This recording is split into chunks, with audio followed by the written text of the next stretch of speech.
Today, meron po akong special guest. Ano pong pangalan ninyo? I'm Joylyn Ramirez. Jaylyn. Joylyn. Joylyn. Okay. Ma'am Joylyn, gano'n na rin po kayo katagal na nag-work abroad? 12 years. 12 years. Pero dito lang lahat sa Hong Kong or hindi? Hindi. Una sa Oman. 2 years ako doon. Yun yung pinakauna ko.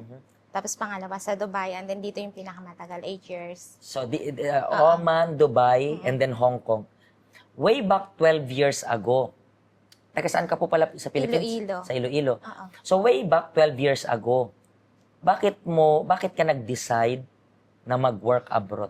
Nung time na yun, kasi 23 years old lang ako. So gusto ko lang na-curious lang ako kung ano yung tinatawag na OFW. Kasi maganda naman yung trabaho sa Pilipinas that time. So that time, anong work mo that time? Sa isang malaking kumpanya. Anong Sales, lady? Parang gano'n? yeah, parang promodizer, gano'n. Okay. So okay naman rin yung sahod mo doon, di ba? Oo. Pag single ka pa that time, di ba? So okay lang naman lahat. So ang main reason mo kaya nag-work abroad is curiosity lang talaga. Gusto ko lang subukan talaga yung ano ba talaga ang OFW. Bakit pag umuwi sila, ang dami nilang pera, ang ganda nila, ang puti nila. Which is gano'n naman, maputi naman. Pero iba eh. Iba yung Iba pananaw kutis nila, no? Iba yung kutis nila. So yun. So nag-abroad ako sa Oman. And then how was the experience there sa Oman? Sobra po. Kasi doon ko naranasan na malistahin ako ng amo ko sa loob ng 2 taon na wala akong kalaban-laban. Kasi ang bata ko noon ang sabi niya sa akin, nung time na yon, unang nangyari kasi noon hapon, may tea time kasi doon, natutulog yung asawa niya, wala silang anak. Sabi niya sa akin, bigla niya akong hinila. Tapos hinalikan niya ako. Tapos nagulat ako, sabi ko, ito na yun, yung nararanasan ng mga OFW na minumulis sila. So, ganito, let me cut you lang. So, alam mo, may idea ka na sa ganda ng buhay ng mga OFW, pero may idea ka rin sa realidad na pwede nilang danasin.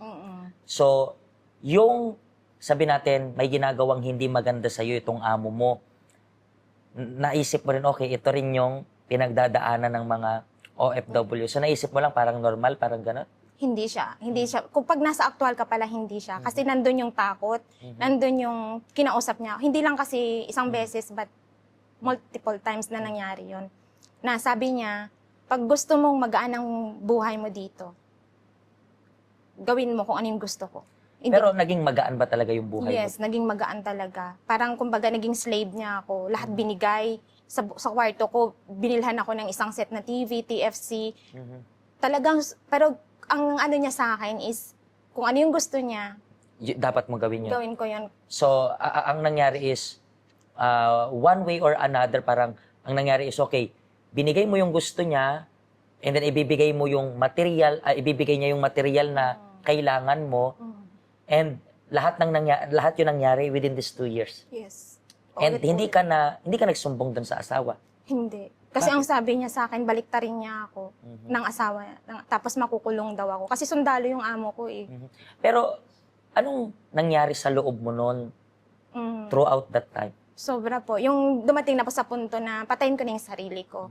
Inom na ako ng bleach para... Kasi Pero nasubukan mo, hindi? hindi. Kasi pag ginagawa niya sa akin, hindi ko na matake yung ginagawa niya. Tapos sabi ko, mas mabuti pang patayin ko na lang yung sarili ko. Kasi hindi alam na magulang ko. Wala akong cellphone eh. Pag tumatawag sila, sinasabi ko lang okay ako.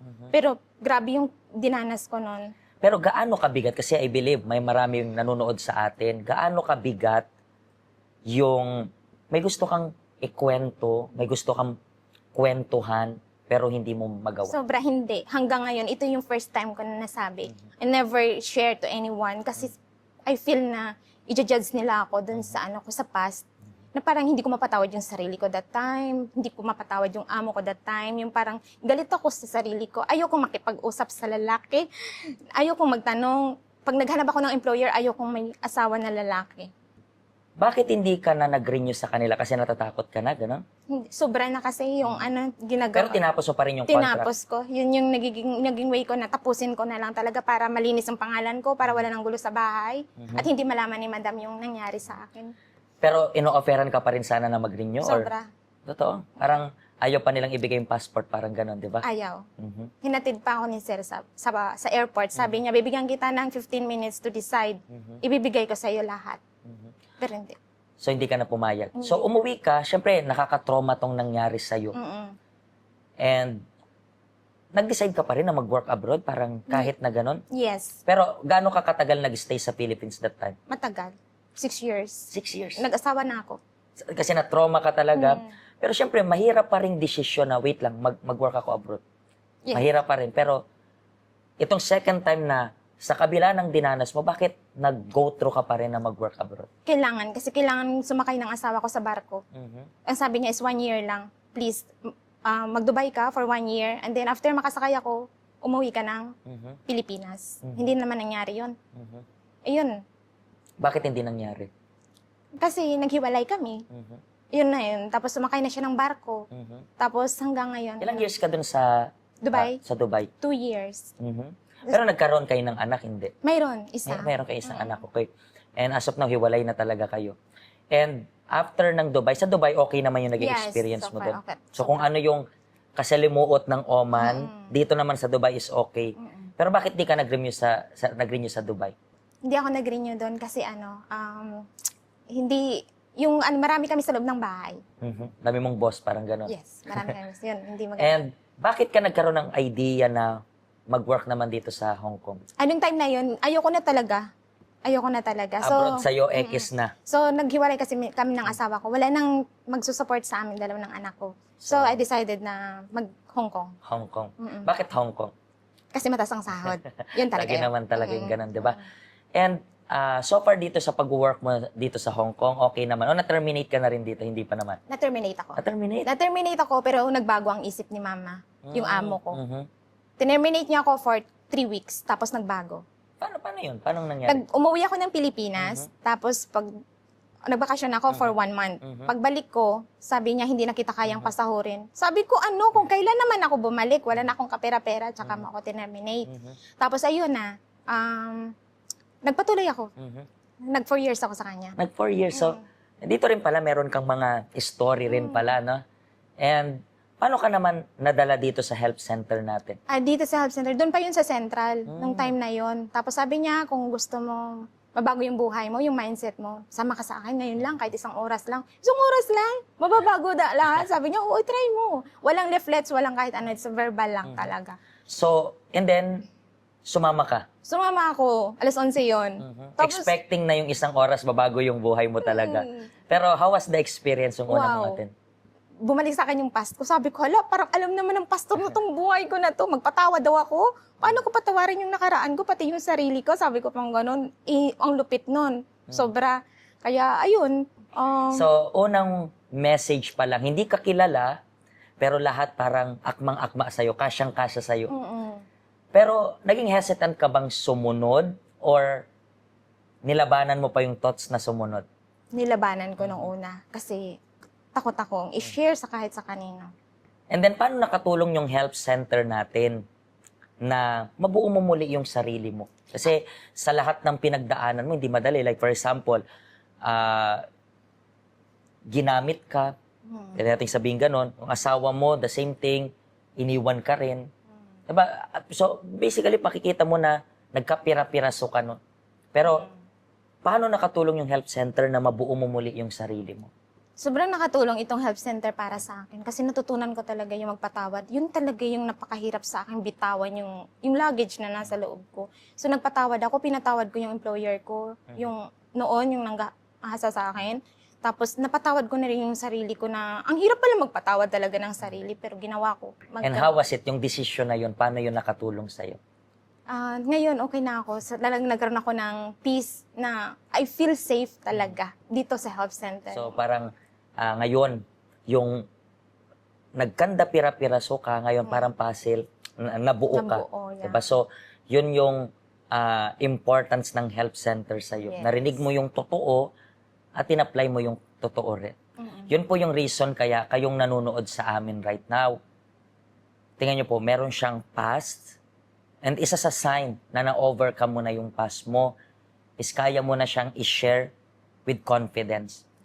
So, bakit niya na share yung kanyang story para sa inyo, para sana magsilbing inspirasyon. Kasi gusto niya na matulungan ka. Ikaw na siguro the same thing.